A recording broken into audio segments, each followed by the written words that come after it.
इससे जिले में अन्य लोगों का हौसला भी बढ़ा और आपसे प्रेरणा भी मिली। बहुत से ऐसे हैं जो कई कई दिनों तक घर नहीं जा पाए, अपने घर वालों से नहीं मिल पाए। कई लोगों ने अपने परिवार के अहम सदस्यों, अपने करीबियों को खोया भी है। इस मुश्किल के बीच आपने अपने कर्तव्य को सर्वोच्च प्राथमिकता दी है। अभी आपसे मैं कई साथियों से अपने अनुभव सुनने का मुझे अवसर मिला। वैसे मेरे सामने काफी लोग हैं, लेकिन हर एक को तो संभव नहीं हुआ है। लेकिन हर एक के पास कुछ न कुछ नया था, कुछ न कुछ इनोवेटिव था और अपने तरीके से रास्ते खोजे थे। और सफलता के लिए यही सबसे बड़ा काम का होता है कि आप मूलभूत विचार को कितना लोकलाइज बना करके सेट करके उसका उपयोग करते हैं। कई अच्छे इनोवेटिव प्रयास है। जिन लोगों का आज बात करने का मौका नहीं मिला है, उनके पास भी बहुत कुछ होगा।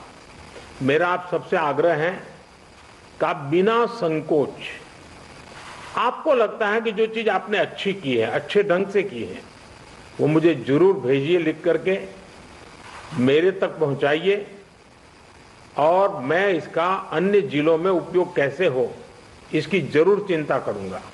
क्योंकि आपकी मेहनत, आपके इनोवेशंस ये देश के भी काम आने चाहिए।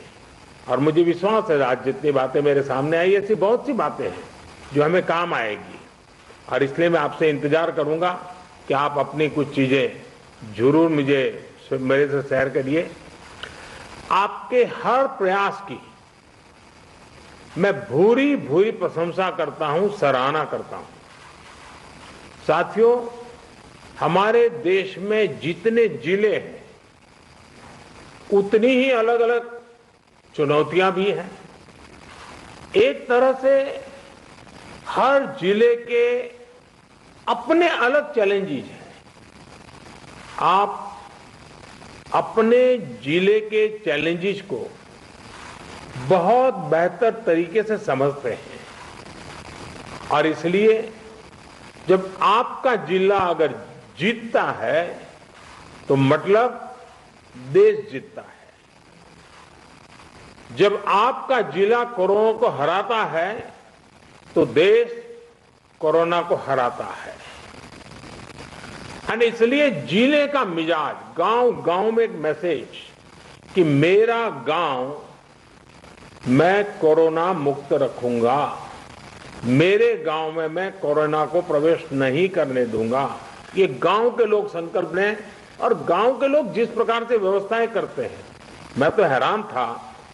पिछले बार जबकि ये कालखंड था और पता नहीं था कि इस स्थिति में कैसे करना, फिर भी हमने गांव में एग्रीकल्चर सेक्टर के लिए कोई लॉकडाउन नहीं लगाया था। और मजा ये है कि खेतों में गांव के लोग काम करते थे तो खेत में भी सोशल डिस्टेंसिंग के साथ खेती के काम शुरू किए थे। पिछली बार आपको याद होगा।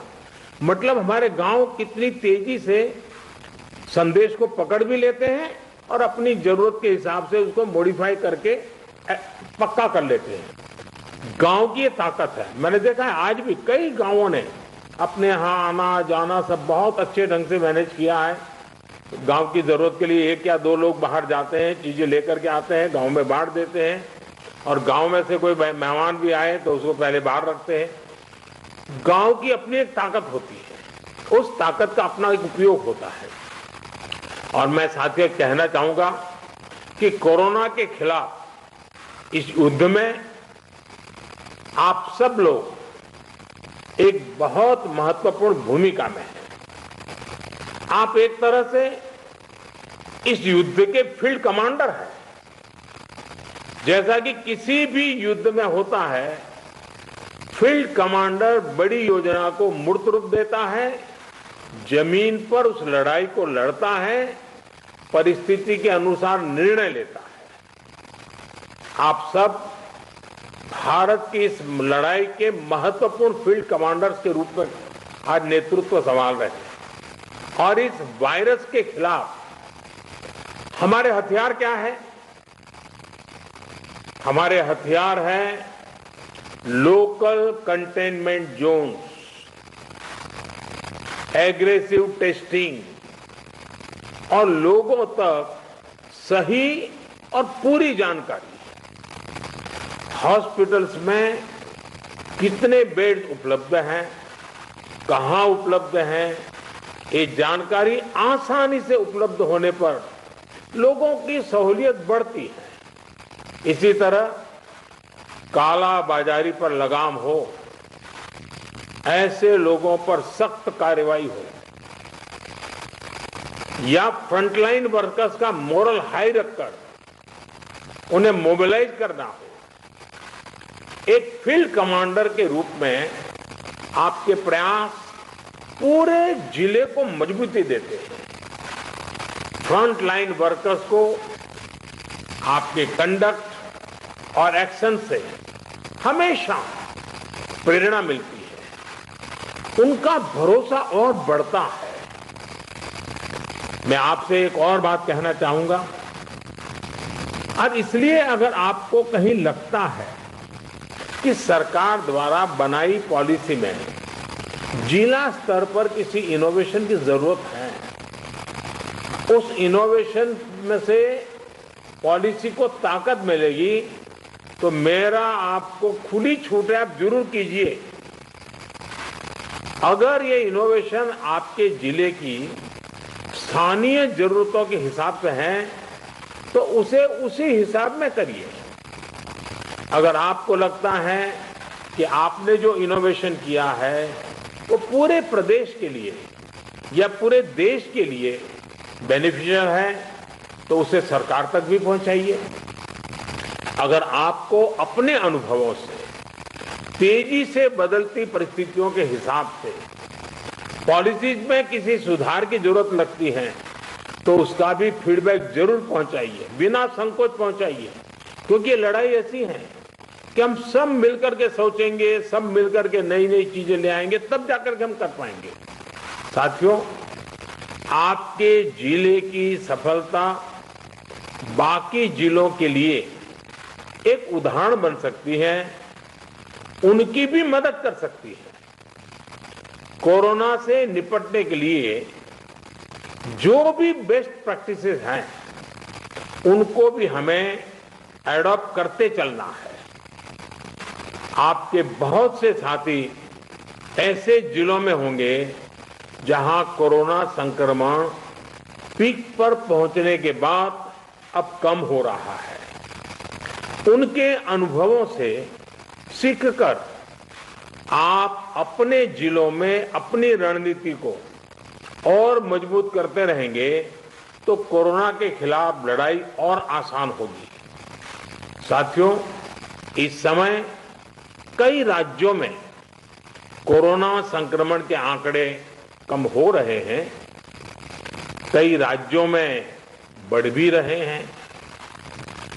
कम होते आंकड़ों के बीच हमें ज्यादा सतर्क रहने की जरूरत है।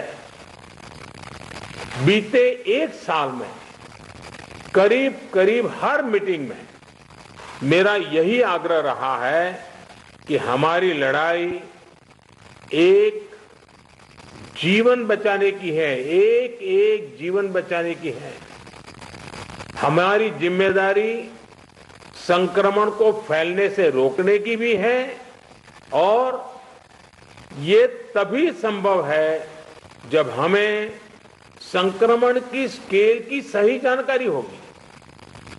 टेस्टिंग, ट्रैकिंग, आइसोलेशन, ट्रीटमेंट और कोविड एप्रोप्रिएट बिहेवियर, इस पर लगातार बल देने रहना जरूरी है। कोरोना की इस दूसरी वेव में अभी ग्रामीण और दुर्गम क्षेत्रों में हमें बहुत ध्यान देना है। इसमें फील्ड में बिताया हुआ आप सभी का अनुभव और आपकी कुशलता ये बहुत काम आने वाली है। हमें गांव-गांव में जागरूकता भी बढ़ानी है और उन्हें कोविड के इलाज की सुविधाओं से भी जोड़ना है। बढ़ते हुए केसों के और संसाधनों की सीमाओं के बीच लोगों की अपेक्षाओं को उचित समाधान देना हमारी सबसे बड़ी प्राथमिकता है। सारी चुनौतियों के बीच समाज के सबसे निचले छोर पर खड़े व्यक्ति का चेहरा ध्यान में रखते हुए हमें काम करना है। उसका कष्ट दूर हो, उसको मदद मिले, हमें ऐसी व्यवस्थाओं को और मजबूत करना है। इस बहुत बड़े वर्ग तक जब प्रशासन का एक भी व्यक्ति पहुंचता है तो या उससे संपर्क करता है, उसकी बात सुनता है, तो उससे बहुत बड़ा विश्वास जगता है। बीमारी से लड़ने की उसकी ताकत कई गुना बढ़ जाती है। जैसे हम देखते हैं, जब होम आइसोलेशन में रह रहे परिवार के पास प्रशासन के लोग ऑक्सीमीटर लेकर जाते हैं, दवाएं लेकर जाते हैं, तो उसकी खोज खबर लेते हैं, तो उस परिवार को संबल मिलता है कि हम अकेले नहीं हैं।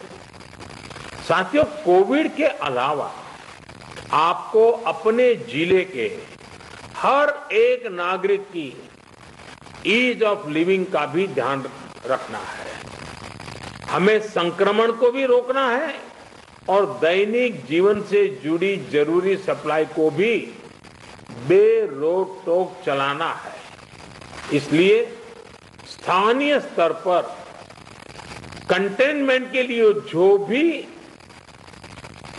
गाइडलाइंस जारी की गई है, उनका पालन कराते समय इस पर भी गौर करना है कि गरीब को परेशानी कम से कम हो, किसी भी नागरिक को परेशानी ना हो। साथियों, पीएम केयर्स के माध्यम से देश के हर जिले के अस्पतालों में ऑक्सीजन प्लांट लगाने पर तेजी से काम किया जा रहा है। कई अस्पतालों में ये प्लांट काम करना शुरू भी कर, जैसे अभी चंडीगढ़ का हमने सुना, कितना बेनिफिट हुआ उनको। और इसलिए आपसे मेरा आग्रह है कि जिस भी जिलों को ये प्लांट अलॉट होने वाले हैं, वहां हर जरूरी तैयारी पहले से पूरी होने पर ऑक्सीजन प्लांट और तेजी से सेटअप हो जाएंगे। अस्पतालों में ऑक्सीजन मॉनिटरिंग कमेटी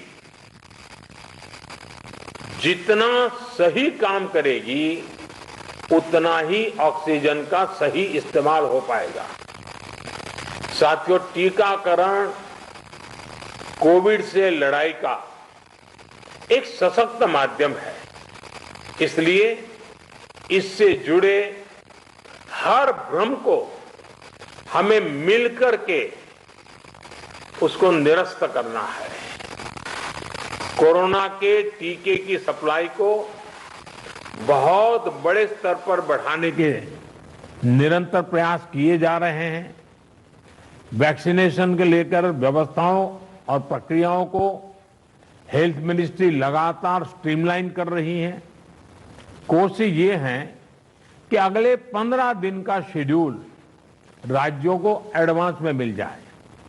इससे आपको भी पता रहेगा कि जिले में कितने लोगों के लिए वैक्सीन उपलब्ध होने जा रही है और आपको किस हिसाब से तैयारी करनी है। वैक्सीन वेस्टेज रोकने में जिला स्तर पर सही प्रबंधन की भूमिका के बारे में भी आप अच्छी तरह जानते हैं। आपके सहयोग से वैक्सीन वेस्टेज पूरी तरह रुक सकती है। इतना ही नहीं, ऑप्टिमम यूटिलाइजेशन की दिशा में हम सफलतापूर्वक आगे बढ़ सकते हैं। साथियों, ये समय एक प्रशासक के साथ ही एक ह्यूमन रिसोर्स और लॉजिस्टिक मैनेजर के रूप में भी आपकी भूमिका को टेस्ट कर रहा है। मेडिकल से जुड़ी सप्लाई ही नहीं, बल्कि आपके जिले में दूसरी जरूरी सप्लाई भी पर्याप्त हो, ये बहुत जरूरी है। बरसात के मौसम में हम सब जानते हैं कि आप जो रोजमर्रा सरकार के कामों में जुड़े होते हैं, लेकिन जैसे ही जून महीना सामने आना शुरू होता है, आपका ध्यान मौसम, बारिश क्या हो सकता है, क्या कर, उसमें जाता ही है। काफी आपको अटेंशन देना पड़ता है। और इस बार भी बारिश अब शुरू होने जा रही है, तो स्वाभाविक आपको बरसात के मौसम की जो चुनौतियां हैं, जो एक्स्ट्रा आपके लिए बर्डन भी होती हैं, जिम्मेवारी भी होती हैं, और इसलिए आपको बहुत तेजी से अपनी जरूरतों को मैप करना है और जरूरी प्रबंध करना है। अब कई बार तेज बारिश के कारण बिजली चली जाती है और कहीं अस्पताल में बिजली चली गई तो बहुत बड़ा संकट हो जाएगा ऐसे समय। तो ये चीजें अभी से हमको सोचनी पड़ेगी। चुनौती बड़ी है, लेकिन हमारा हौसला उससे भी बड़ा है और हमारा रिस्पॉन्स न भूतो न भविष्यति, ऐसा ही होना चाहिए। इसी हौसले और संकलन के साथ, इसी इरादे और संकल्प के साथ हम देश को इस संकट से बाहर निकालेंगे। अभी कोरोना के खिलाफ आपको जो अनुभव मिलेंगे, वो भविष्य में भी आपके भी और देश के भी बहुत काम आने वाले हैं। इन अनुभवों का सही इस्तेमाल करके आप आगे भी देश की बड़ी सेवा कर सकते हैं। मुझे विश्वास है कि आपके सहयोग से, आपके कुशल नेतृत्व से, आपके कुशल प्रबंधन से भारत कोरोना के खिलाफ इस लड़ाई में मजबूती से आगे बढ़ेगा। मुझे खुशी है कि आज सभी जो राज्य इस मीटिंग में हैं, उनके सभी माननीय मुख्यमंत्रियों ने भी समय निकाला। जब कार्यक्रम की रचना कर रहे थे, तब लग रहा था कि मुख्यमंत्रियों का समय इसमें व्यस्त करने की जरूरत नहीं है, क्योंकि जिले के लोगों से बात करना है, वो तो जानते ही थे। लेकिन फिर भी इस विषय के प्रति गंभीरता को लेकर के, संवेदनशीलता को लेकर के मुख्यमंत्री भी इसमें जुड़े हैं, ये बहुत ही स्वागत योग्य है। मैं सभी आदरणीय मुख्यमंत्रियों का भी हृदय से आभार व्यक्त करता हूं और मुख्यमंत्री जी के मार्गदर्शन में आपकी जिले की सारी टीमें एक विश्वास के साथ, संकल्प के साथ एक एक गांव को कोरोना से बचाना है, इस मंत्र को लेकर के आप आगे बढ़ें और तेजी से रिकवरी रेट बढ़े, तेजी से पॉजिटिव केसों की संख्या बढ़े, तेजी से टेस्ट ज्यादा हो। इन सभी बातों पर बल देते हुए हम सफलता की दिशा में एक भी प्रयास न छोड़े, एक भी प्रयोग न छोड़े। मुझे विश्वास है कि जो आपसे सुना है उसमें एक आत्मविश्वास भी है, अनुभव भी है, नए नए तौर तरीके भी हैं। ये सारी चीजें अपने आप में बहुत बड़ा विश्वास पैदा करती हैं। मैं फिर एक बार आप सबका बहुत बहुत धन्यवाद करता हूं और बहुत बड़ा काम है, फील्ड में रहना है। आपके स्वास्थ्य का भी जरूर ख्याल रखिए, अपने परिवारजनों के स्वास्थ्य का भी ख्याल रखिए और आप जिस क्षेत्र को संभाल रहे हैं वहां के एक एक नागरिक के स्वास्थ्य को बनाए रखने में आपका नेतृत्व काम आए, इसी अपेक्षा के साथ बहुत बहुत धन्यवाद, बहुत बहुत शुभकामनाएं। ಓಕೆ, ಮಾತಿನಲ್ಲೇ ಎಲ್ಲವೂ ಕೂಡ ಆಯಿತು. ಈಗ ಏನು ಮಾಡಿದ್ದೀವಿ ಏನಿಲ್ಲ ಅನ್ನೋದು ಒಂದು ಕಡೆಗೆ ಬರೀ ಉತ್ಸಾಹವನ್ನು ತುಂಬುವಂಥ ಕೆಲಸ. ಸೊ ಲಾಕ್ಡೌನ್ ನಿರ್ಧಾರ ಜಿಲ್ಲಾಡಳಿತಗಳ ಹೆಗಲಿಗೆ ಕೊಟ್ಟಿದ್ದಾರೆ. ಕೋವಿಡ್ ನಿಯಂತ್ರಣಕ್ಕೆ ಜಿಲ್ಲಾಡಳಿತಗಳಿಂದಲೇ ಈಗ ಸ್ವತಂತ್ರ ಕ್ರಮ ಅಂತಿದ್ದಾರೆ. ಜಿಲ್ಲಾಡಳಿತಗಳ ವಿವೇಚನೆಗೆ ಪ್ರಧಾನಿ ಮೋದಿ ಬಿಟ್ಟಿದ್ದಾರೆ. ಜಿಲ್ಲೆಗೆ ಅನುಗುಣವಾಗಿ ಕ್ರಮ ಕೈಗೊಳ್ಳುವಂತೆ ಸೂಚನೆಯನ್ನ ಕೊಟ್ಟಿದ್ದಾರೆ. ಸೊ ಜಿಲ್ಲೆಗಳ ಪರಿಸ್ಥಿತಿಯನ್ನು ಆಧರಿಸಿ ನೀವೇ ಕ್ರಮ ಕೈಗೊಳ್ಳಬಹುದು. ನಿಮ್ಮ ಅನುಭವ ಮತ್ತು ಕೌಶಲ್ಯ ಸಾಕಷ್ಟು ಪ್ರಯೋಜನಕ್ಕೆ ಬರಲಿದೆ. ಜಿಲ್ಲಾಡಳಿತಗಳ ಹೆಗಲಿಗೆ ಈಗ ಲಾಕ್ಡೌನ್ ನಿರ್ಧಾರವನ್ನು ಕೊಟ್ಟಿದ್ದಾರೆ. ಸರ್ಕಾರಗಳು, ಅಲ್ಲಿರುವಂಥ ಮುಖ್ಯಮಂತ್ರಿಗಳು, ಸಚಿವರುಗಳು ನೀವ್ಯಾವುದಕ್ಕೂ ಕೂಡ ಉಪಯೋಗಕ್ಕಿಲ್ಲ, ನಿಮ್ಮ ಹತ್ರ ಅದಾಗಲ್ಲ ಅನ್ನೋದಕ್ಕೋಸ್ಕರ ಈಗ ಜಿಲ್ಲಾಡಳಿತಗಳಿಗೆ ಆಯಾ ಜವಾಬ್ದಾರಿಯನ್ನು ಕೊಟ್ಟಿದ್ದಾರೆ ಪ್ರಧಾನಿಗಳು. ಜಿಲ್ಲಾಧಿಕಾರಿಗಳು ಆ ನಿರ್ಧಾರವನ್ನು ಕೈಗೊಳ್ಳಬೇಕು. ಆರಂಭದಲ್ಲಿ ಆ ಕೆಲಸವನ್ನು ಮೈಸೂರಿನಿಂದ ಆರಂಭವಾಗಿತ್ತು, ಆದರೆ ಸರ್ಕಾರ ಅದಕ್ಕೆ ಕಡಿವಾಣ ಹಾಕಿತ್ತು.